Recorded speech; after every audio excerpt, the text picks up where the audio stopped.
Hello and welcome to our very first Responsible Edge podcast with me, Charlie Martin. The Responsible Edge is a weekly podcast dedicated to delving into the nuances of responsible marketing.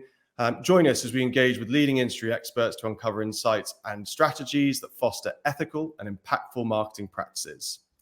Today, I'm delighted to be joined by Tom Bourne, who's a creative director of Select First, a marketing agency that works in the flooring and interiors sectors.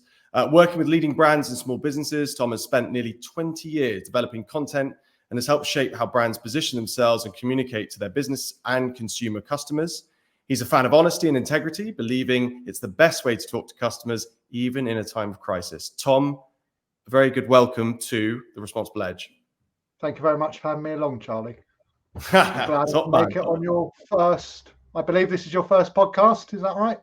Tom, you are the very first to join us, so please take it easy on me as I have a rumble through trying to be a host for the first time. But yes, it's a delight to have you on as our very first. So thank you for joining us. Yeah. I'm looking forward to it very much, Charlie. Excellent, top man. So guys, this week, every week, I should say, we take a particular topic or theme relating to responsible marketing to kind of focus our conversation on. And this week, we decided to pull a piece of research from Marketing Tech News, which was published on the 13th of December, that revealed that some 51% of UK consumers intentionally withhold their personal information from brands, which has highlighted a significant trust gap between consumers and brands in data handling and the relevance of content they receive. So there are a few really interesting themes from a kind of a responsible marketing perspective that we think this piece of research highlights. But initially, I just wanted to ask you, Tom, just your initial take on the research and some of the insights that were gleaned from it. Are we surprised? Would be my first response. I think you see so much in terms of communications coming from brands, and even if they are slightly targeted, I think we've just become so apathetic to a constant deluge. You know, it's you sign up to, say, a retailer, and you sign up, you know, you get your 10% discount on the newsletter, you know, for your first, and then literally daily, one after the other, after the other, after the other. And I appreciate they're out there to sell, and they're you know, they've got to sell their products. But at the same time, you think, is there a need for that? You know, for that level of, you know, is it that powerful a platform for them that they feel that a constant bombardment of a customer is positive thing? And out of interest, what are your thoughts upon the implications of that from a brand relationship with customer perspective? Like what is the impact of our ongoing? I think that even in the research piece, it was saying, you know, that you're expected to be, from a digital perspective, most sort of signups, you're at least going to have 6 interactions or 6 sort of broadcasted interactions with a brand on a daily basis, which I thought was, if you think about the number of brands that we're then all signed up to receive things from, I mean, it's a full-time job to be sitting there unsubscribing from every newsletter you've signed up to. So give me your sense of... It's just bombardment, isn't it? And, you know, I have it. And I think there's a certain amount, if you're interested in a product that can be quite different. So for me, cycling's a big thing. So naturally, I tend to steer towards those sort of brands. I'm more engaged with them. I'm more likely to give them my data. But then even in that situation, you know, there are some companies that are really good. They'll send a nice kind of weekly roundup or a weekly newsletter or, you know, new product launches. And there are others that want to send you 3 or 4, you know, in a day. You know, well, not necessarily in a day, but certainly in the course of a week. And I switch off, you know, I unsubscribe, because you just don't need that level of information, do you? No one needs to know that much about a product, you know, you don't. Here's a question for you though, Tom, because I think that's a really interesting point. But if you were to, is it a quality quantity kind of debate in your mind when you sign up to something? I mean, for example, if you were to sign up to something and you get a lot of content, sent to you on let's say that first day, but every piece of content is super relevant, targeted, like it's brilliant. Do you does that appease you in terms of? No, I don't think so. I think it's certainly a quality aspect to it, but I think it's more about that quality and just treating people with decency ultimately, because if you send someone 4 emails in a week, it feels like you're becoming just a number. You're becoming a number in this machine of like churning through data, whereas actually what you want to be as a customer, you want the brand to value you.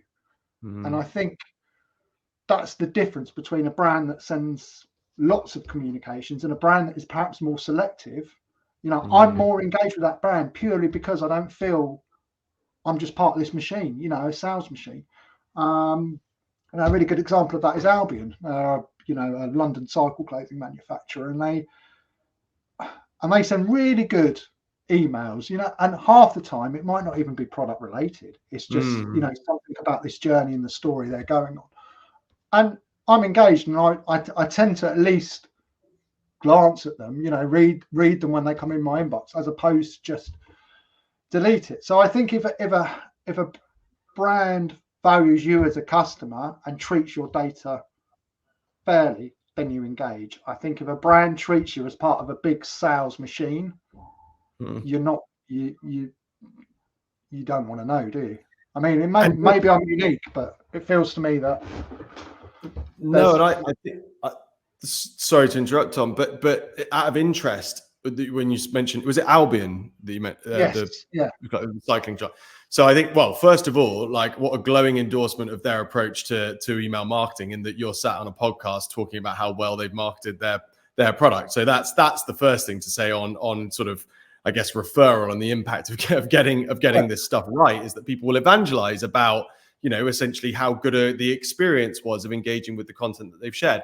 But here's a question for you. Do you have a personalized experience with them, or is it very much content that is for the masses? No, it's general content, and I think this whole idea of personalization, and I know it's a huge buzzword in the industry, but I think actually what you're using for that personalization, you're fundamentally using what maybe people have purchased previously, plus maybe what age range they've given you, where they live.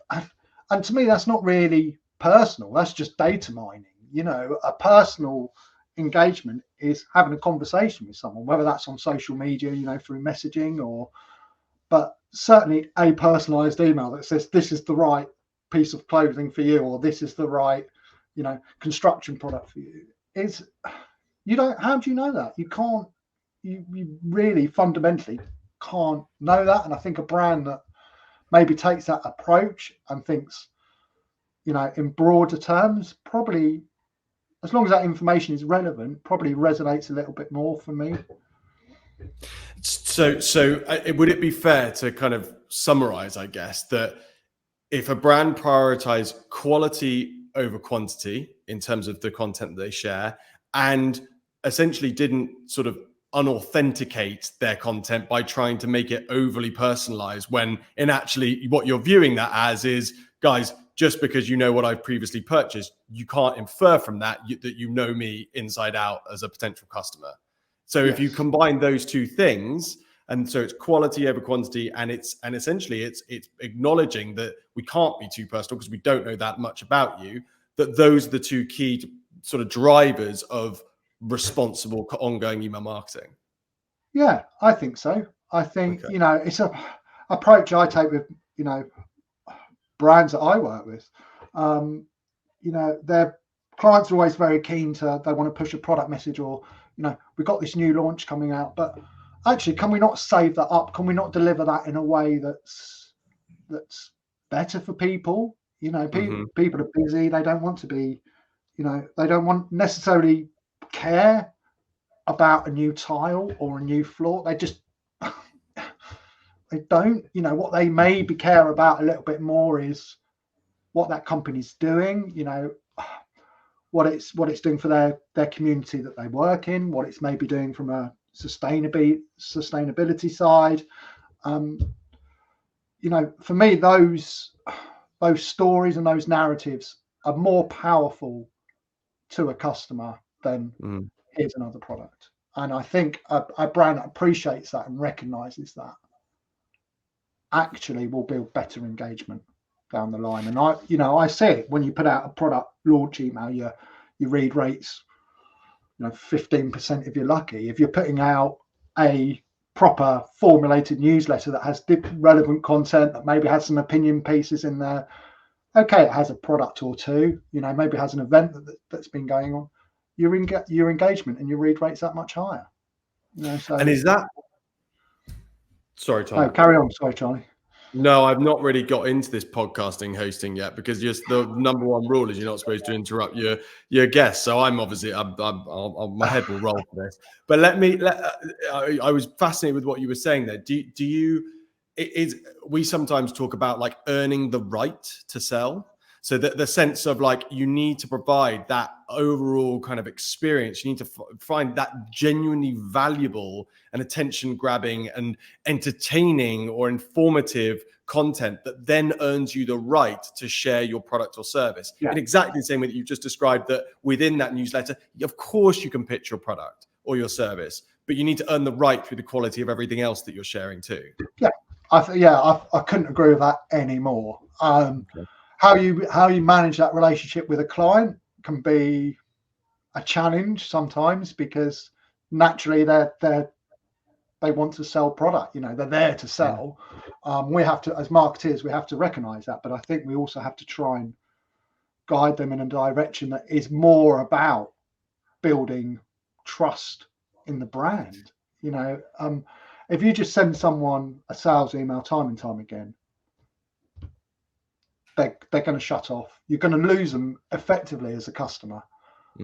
If you give someone something informative or educational that maybe can help them in their daily role, then that's a great way to build value for your brand. And to see the two as separate, I think, is quite misleading, because I think value and trust will fundamentally lead to sales, if we're honest. And it doesn't work the other way around. And coming back to and relating that, I guess, to the research that we spoke about at the beginning, do you view, and you mentioned trust, but is there a sense of trust can be won or sustained if you as a brand continue to share quality content with your customer base? As long as it's quality, and perhaps that even when it comes to kind of, I mean, there was data breaches, etc., referenced within that piece of research. People are going to be more sympathetic, I guess, to things like that happening if they feel like they're having a great experience of the brand content that's been shared anyway. Thoughts on that? Yeah. Like, take, for example, a bank, right? You expect a bank to like be well on top of your data, right, and have everything locked in and tight. So if they get a breach, you're like, what are you doing, guys? I think people are understanding generally as consumers. They appreciate that sometimes things go wrong, but obviously if you've got residual value in that brand, it makes that whole conversation easier to have with people. If you're a brand that's out there and you've got very little trust and you have a data breach, then what do you expect people to do? They're going to get annoyed, or they're going to switch off. They're going to move somewhere else. If you've got a brand that has trust, that the consumer kind of trusts, then you can have a conversation at least, and you can say, look, guys, we're really sorry this happened. We've put this in place to make sure it doesn't again. We're sorry, and being honest and open with people, it's now so important. There's so much misinformation around. There's, that people don't believe you anymore. And it's probably a sad reflection on the state of society and the impact of kind of social media, fake news, all of these kind of things. But actually, it's making it harder and harder for a brand to to be trusted, I think. Is it also making it like taking that point to one side on board? Is it also making it an absolute prerequisite that you do lean into the other way, which is that openness and transparency? You really got to practice it, and because the only way is to go, well, guys, we know that these are the experiences that you have through engaging with numerous brands out there. We know that these experiences are happening in terms of data breaches, poor use of your data, being sent irrelevant content regularly.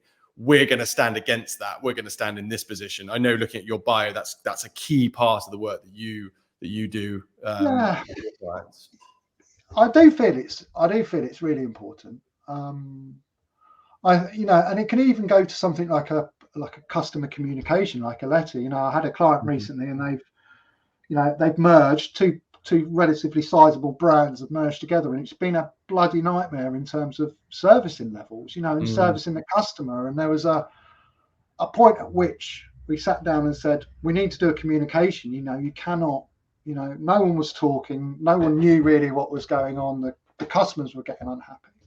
And then we had this big dialogue around what should that letter contain, and actually just opening up and saying, look, we're really sorry. It's been a real nightmare, to be quite honest. As a business, it's been a nightmare, and sharing that openness, and being transparent that actually behind the scenes, we're all a bit chaotic. We're trying to work our way through it. And I think the customers respond to that. I think we're all, intelligent people, aren't we, by and large? But I think if a brand is honest and open and transparent, then inevitably people see that as a positive thing. Of course, it's difficult then when those messages are perhaps not the messages senior management want to put out, or they feel reflects bad on their company. But I think it's the opposite, really. I think and you, as a marketer, you're there to choose your words carefully, aren't you? So sorry, Tom, can I pick you up on that though? What are your thoughts about, I think there's this whole thing now, and I certainly look at the sort of broader environment for certainly comms and marketing. And do you think that there's this thing about everyone wants to be seen as open and honest and transparent, but that when it really boils down to it, people want to be selectively open, honest, and transparent in terms of the messaging, etc. And using your phrase, choose the words, pick their words wisely, pick their messages wisely. What is that part of your experience, and what's your take? It's a real, do you know what? It's a real bugbear, right? Because I did quite a lot of work in the field of sustainability. I know we're talking a bit off topic here, but I'll try and keep it brief. But it's, you get your policy comes through, and you look at it, and you're like, right, what the client wants to say X, but are you doing everything necessary to make X happen? No, but we still want to say X. And you're like, you can't, you just can't. And people are comfortable until you ask them to really put a line in the sand and really make a firm statement that doesn't have words like aim or or journey. Actually, this is what we're going to achieve, right? And this is how we're going to get there. And if we don't achieve it, we'll let you know, and we'll let you know why we haven't got there. But to me, that's being open and honest as a brand, But that comes from the very top, doesn't it? And I guess it's the same.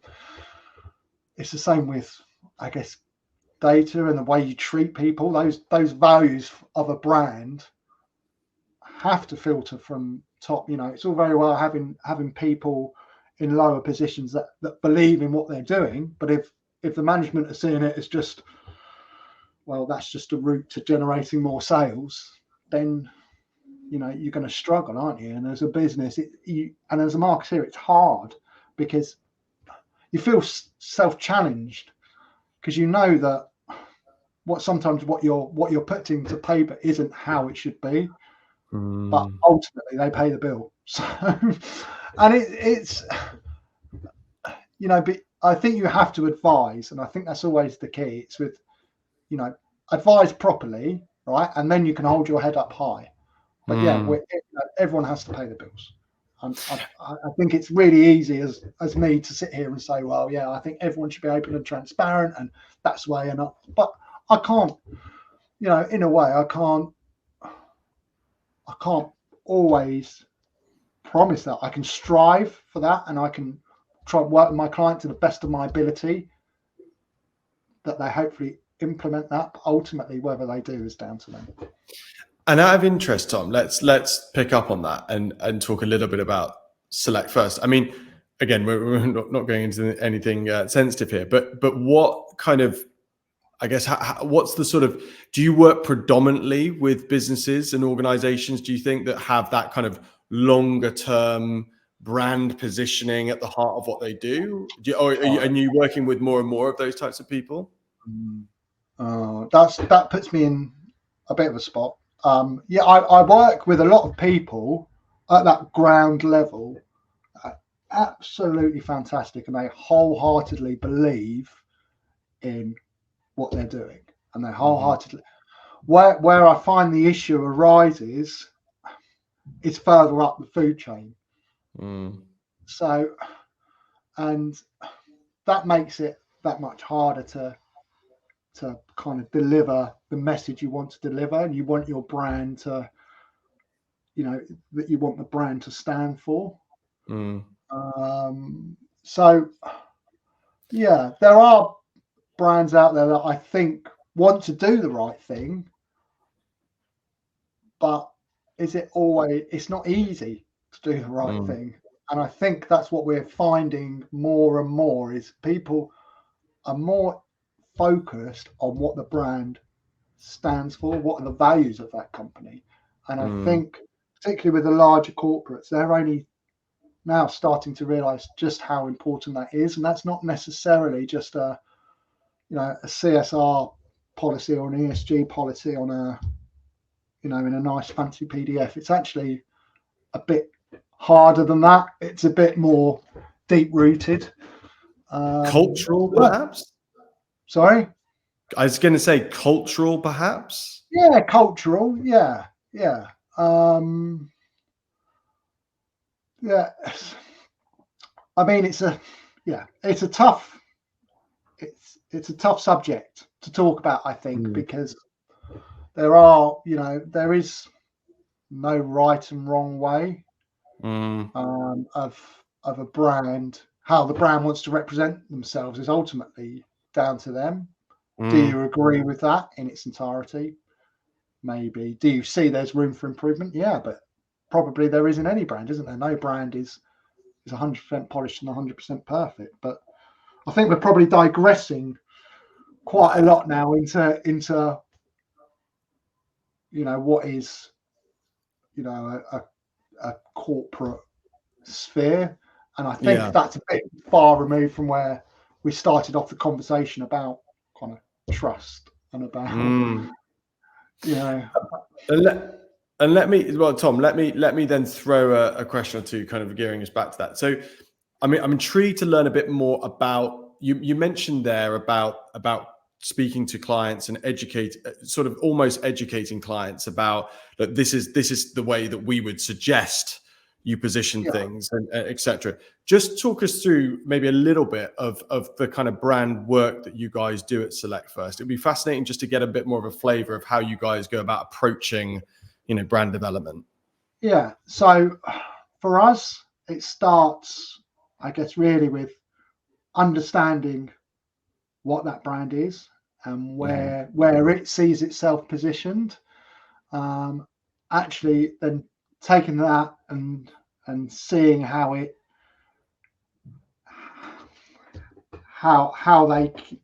currently communicate it. And a lot of my work, I think, is I'm going into brands that are probably quite mature and that have a position, and they're looking for maybe a bit of guidance in one direction or the other. So sustainability is something I'm quite keen on, and I think there can be some really good work done, because I think brands are still quite young in that space. So for me, that would be kind of guiding them through that process. Look, you may want to say this, but unless you can back it up and we've got the evidence to support it. You really can't, you know. And I've sat in kind of, you know, brand workshops and, you know, like working groups, and I've asked these questions, you know, and you have to challenge, you as a marketer, you need to challenge brands, you know, and you need to say, right, you want to say this, but, you know, how do we say it with principle and with, you know, and with integrity and honesty? And actually, you don't want to talk about this. And that's probably even more important. You don't want to talk about this, but actually we need to talk about this. So a good example is like the use of PVC, the use of plastics. So you've got flooring out there that's made entirely out of plastic. Yeah. I've sat there and I've looked at a sustainability document, and it doesn't talk about the use of virgin plastic. It talks about a small amount of recycled content, because that's a nice positive story. But actually, you need to say, look, we're using this material at the moment. We know it's not great, but we're looking at ways of changing it. And that goes back to that openness and transparency. And transparency is not about what you say. It's about perhaps about more what you don't say.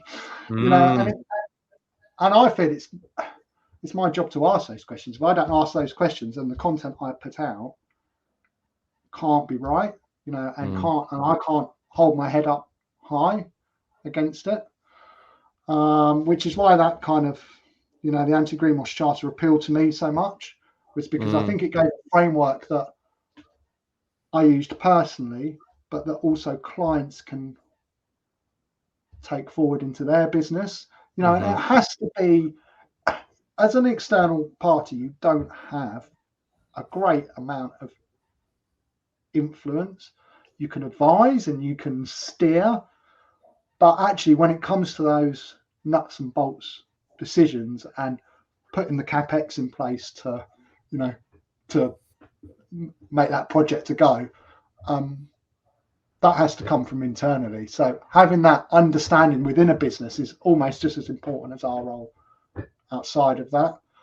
But yeah, it's more I don't apply a process as such, because I think each brand is different, right? Each brand's got different departments, it's got different people being responsible for something, and I think it's too easy to take like a formula and dump it on and then go, there you go, you know, we put, here's our PowerPoint deck and we'll just change the names. And you've got to understand the business fundamentally, and you know, and then look at what challenges that has in terms of whether that's communicating with customers, you know, it's the tone of voice it's using, the way it's presenting information. Is it, you know, are facts and figures presented correctly? You know, are they missing out really important little bits that actually, you know? And I think there's that example, isn't there, of EasyJet when they said they were the world's greenest airline, and then it turns out the data they were benchmarking against was, you know, old and emitted, you know, 5 of their key competitors or something like that, you know, and it's an ASA job. And it's examples like that you want to steer your client away from, but they're the headline grabbing opportunities that people love because it makes them look great. And so Tom, that was fascinating, and I've got lots to sort of pick out of that. Is that relating to kind of the overall topic of this, which obviously is the trust and the facilitation or the cultivation and the sort of what's the word, sustaining of trust with customer?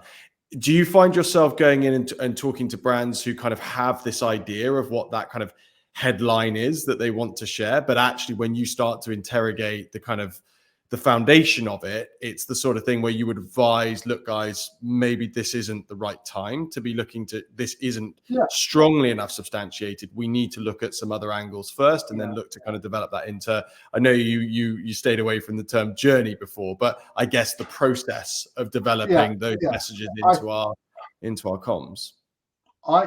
For me, I think where brands seem to want to deliver these positive messages as quickly as they can to market. So someone in a senior position will you know, make a decision about, this is what we're doing.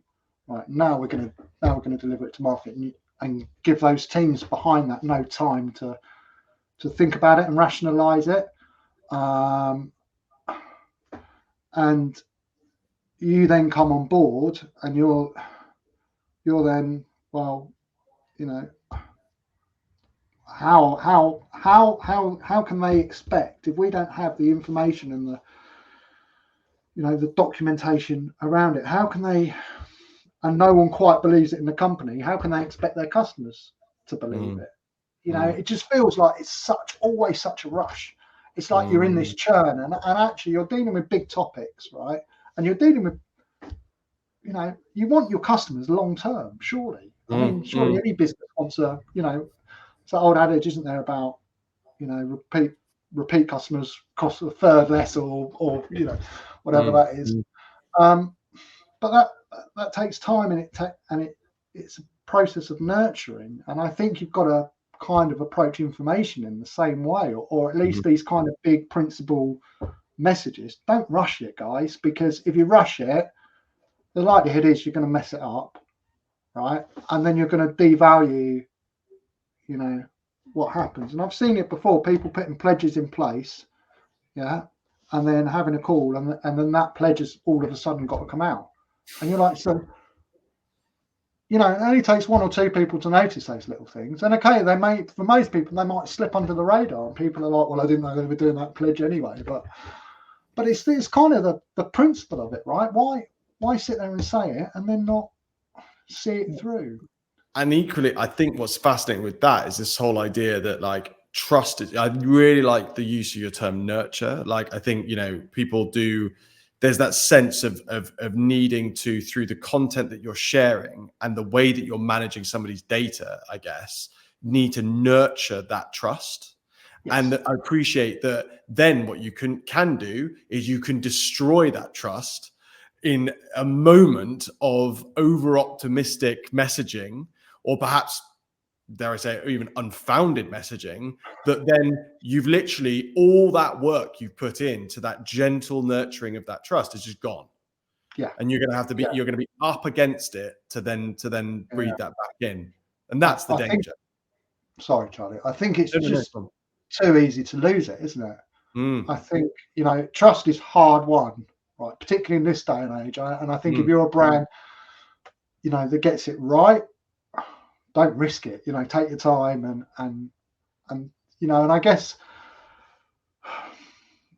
it's don't risk anything. Yeah. Treat your customers ultimately with respect. You know, don't treat them purely as a sales figure, or you know, just another number on a spreadsheet that we've been tasked of trying to generate sales from. You know, it's, people don't want that anymore. People are too, there's such an onslaught, isn't there, from everything, you know, social media, email, that people want to believe in the brands they buy from, I think, is what I'm trying to get at. And I'm going round and round in circles, but I love it. That's what I think people want. They want to know that the brand they put their money in, they invest in, whether that's in a specification on a commercial interior, or it's buying a new coat, or it's, you know, perhaps less with something like food shopping, because you go wherever's cheapest, right? But certainly for those bigger ticket purchases, I believe you want to be proud of that brand you're buying. If it's not just a budgetary constraint, for some people it is, you know, it's a case of what can I get that's the cheapest. But in a lot of cases, people want to be proud of the, you know, the brand they wear, or the floor they have, or the, you know, or the brand, or not even the brand that they buy from, but the brand that they refer. You know, you want to be able to say, when you refer someone to product X or product Y, you want someone, a friend or a family member or whoever it might be, you want to go, not only do they deliver a great product or service, but their messaging is fair and substantiated, and their use of your data is trustworthy and of integrity. So it's actually just the whole mix of all of the touch points and interactions with that business. You want it to fit with that notion of is it something that I comfortably would refer to a member of my family? Yeah. I mean, for me, one of the best examples of that is Patagonia. And I think, you know, as a business, I mean, I'm truly invested in Patagonia as, you know, as an item of clothing that I will always try and strive to. You know, but why is there are equally as good outdoor clothing brands there, but there is something that really resonates with me about what that brand stands for. Like that's managed to nurture me as a long-term customer, you know. So, and I will always prefer to buy from that brand if I can, and that's so valuable, you know. And you look at some of their marketing messages, you know, they did the old "don't buy this jacket" ad and all, you know. But actually, you read about the founder of the business, and I'll probably pronounce his name wrong here, but I think it's Yvon Chouinard. And he's got a really fabulous book, and it's all about how he founded the business, you know, and how those fundamental principles of that business that he started retain now, even though it's a multi-billion-dollar operation. And why is that different from a lot? Because it's not shareholders, you know. It's a company that is driven by purpose. And I know it's a real buzzword, like purpose-driven company, and every company now wants to have a purpose. But you have to I think, really live that purpose for it to be truly meaningful. I think it's really easy to say we've got a purpose and this is our purpose, but unless you live in it inside out, then. Let me, Tom. I know I could literally. I think we could turn this into like a 4-hour podcast because I literally got so many questions. No, it's brilliant. It's absolutely brilliant. I hope our listeners find it equally as engaging. I've certainly found it really engaging. But I've got a question on that. Do you think, you know, you're taking Patagonia as an example there?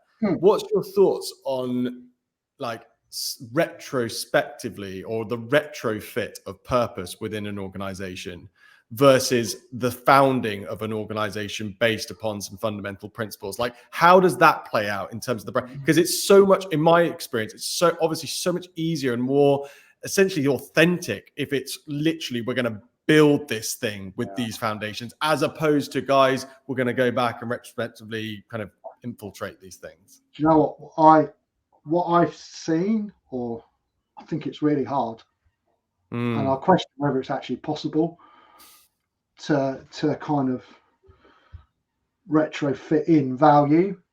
I think companies want to do it, you know, and I think they know that it's a good thing to do, and it helps them talk to customers in the right way. But I don't think you can. I question it, you know, and I'll gladly be proven wrong by a company that can come and say, well, look, we started off as this and now we're this and we built this much brand value. But you know, it's like anything, isn't it? It has to come from within. My beliefs are not my business beliefs; they're my personal beliefs that I reflect into my business. You know, and I try and drive the conversation I have with clients because I'm passionate about them, and I think values and principles are something you have to hold dear. And I think a company using it as a way to kind of increase profit is maybe the wrong strategy. And I think if a company is taking that approach, then I question it. Is it a case of survival instinct? You know, the long term, you know, we're in a huge kind of consumer bubble, aren't we? And it's everything's so linear. And I think companies are now like, actually, we're starting to run out of stuff. So like we've got to make some real big changes here as a business, as an organization. You know, our raw material costs have gone up. Okay, they've tailed off a little bit, but they're still a lot higher than they were. Energy costs are a lot higher. You know, they're being driven from these outward, I guess, you know, changes that make them look good, i.e. sustainability. They've been driven because of the cost. You know, because actually it's got a lot more expensive to make things inefficiently. It's got a lot more expensive to use raw materials that come from fossil fuels or, you know, come from the earth mined or whatever. So actually it's not the companies wanting to do it and it's actually having to do it. And I think for me that's the difference. If you have to do something, you don't necessarily truly resonate with the customer, because the customer sees through it fundamentally. Because they're like, well, come on, guys, this feels a bit, inauthentic. Inauthentic. But I think if those values have come because you want to do that and you want to contribute and you want to make a positive difference, then customers buy into that. So I think ultimately what I'm trying to say is, if you're a brand that has great values, you're onto a winner, right, from day one, because your conversations with your customers are a lot easier. If you're a brand that is now trying to turn the tide, and then I think you're going to have a hell of a battle on your hands. Fascinating, Tom. We're gonna call it on that sort of second part, if you like. That was absolutely brilliant. Final question for you before we let you go is, we're keen to do a segment on a key bit of experience from somebody who's obviously as experienced as you are, an expert as you are in the field of marketing, for any kind of junior marketers out there that might be listening. So what's a kind of a key bit of advice that you can offer? It can be anything related to essentially comms, marketing, creative. Right. I'd like to talk about this from a customer community, or not a client communication perspective. It's never ever be afraid to challenge. I've had some really great conversations with senior management and the best end result when I've challenged what they said. And I've been challenged back, and you have an open and honest discussion. I think it's too easy to be a yes man or a yes lady. But yeah, for me, that is it. Never be scared to challenge, because sometimes you'll meet that person and it'll be hard work, but at least you've asked. And actually, a lot of people really like that, even if they don't agree necessarily with where you're coming from or your angle, or that's not right for their business. At least you're showing you're engaged and you want to learn and you're trying to do some good. And out of interest, Tom, was that something, looking back on your career, was that something that you adopted yourself as you were? Yeah, something I learned along the way, I think. And I think that came down to like going, well, why is it? Why do you want to say that? Or why are we doing it this way? I think people value someone that's interested and engaged. They're not expecting them to know everything about the company. That's never been I've never found that to be an issue. We do it this way because, and then they explain. So yeah, that would be my one thing. Always ask, and always challenge if you feel it's appropriate. Obviously, don't challenge for the sake of challenging, but if you feel your opinion differs, then you should say so. Because that's our job. Our job is to advise, not necessarily just to say yes and get on with it. I'm pleased that you added that caveat in there. I could see the comments now with furious senior marketeers saying, why on earth have you encouraged all of our junior members of our team to share their opinions all the time? We've got an absolute disaster on hand. But no, that's fantastic, Tom. Tom, that was brilliant. Thank you so much for joining us today. That was a very interesting conversation. As I alluded to before this podcast, Tom and I were catching up. We probably will have another podcast, Tom and I, talking about rugby, because that appears to be our other kind of key alignment area. So watch out for that one perhaps in the future. I jest. You won't have to sit through that. But no, thanks again. It's been fantastic. And we'll speak soon. Yeah, great. Thanks very much for having me, Charlie. I've really enjoyed it, and I'm sorry for ranting on, but yeah, it's always great to chat.